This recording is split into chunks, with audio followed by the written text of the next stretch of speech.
তুমি ছেড়ে চলে যাওয়ার পর আমার ছাদের ছোট্ট বাগানটায় কখনো নয়নতারা ফোটেনি। দক্ষিণের জানালা দিয়ে রোদ ঢোকেনি নিয়মিত অভ্যেসে। কবিতার এই পংক্তির মতোই যেন আইপিএলে মুস্তাফিজকে মিস করেছে তার দল চেন্নাই সুপার কিংস। তা নয়তো কি, যতদিন এই টুর্নামেন্টে চেন্নাই শিবিরে ছিলেন ফিজ কি দাপটের সাথেই না পারফর্ম করছিলেন। পাশাপাশি তার দলও প্লে অফে কোয়ালিফাই করার জন্য শক্ত অবস্থানেই ছিল। আর যেই না মুস্তাফিজ ছাড়লেন চেন্নাই, ব্যাস অমনিতেই যেন নড়বড়ে দল। প্লে অফ থেকেই যেন ছিটকে গেল তারা।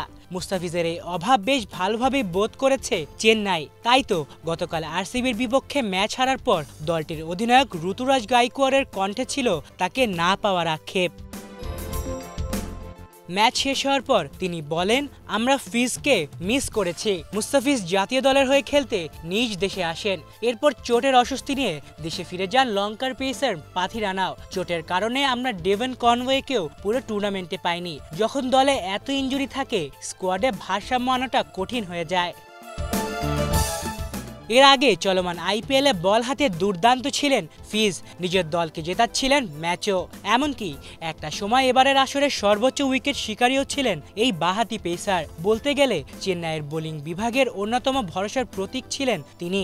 দলটির হয়ে 9 ম্যাচে 14 উইকেটও নিয়েছিলেন। কিন্তু বিসিবির তলবে পুরো টুর্নামেন্ট শেষ না হতেই দেশে ফিরে আসতে হয় তাকে, যার সরাসরি প্রভাব পড়ে চেন্নাইয়ের কোয়ালিফাই করার সমীকরণে।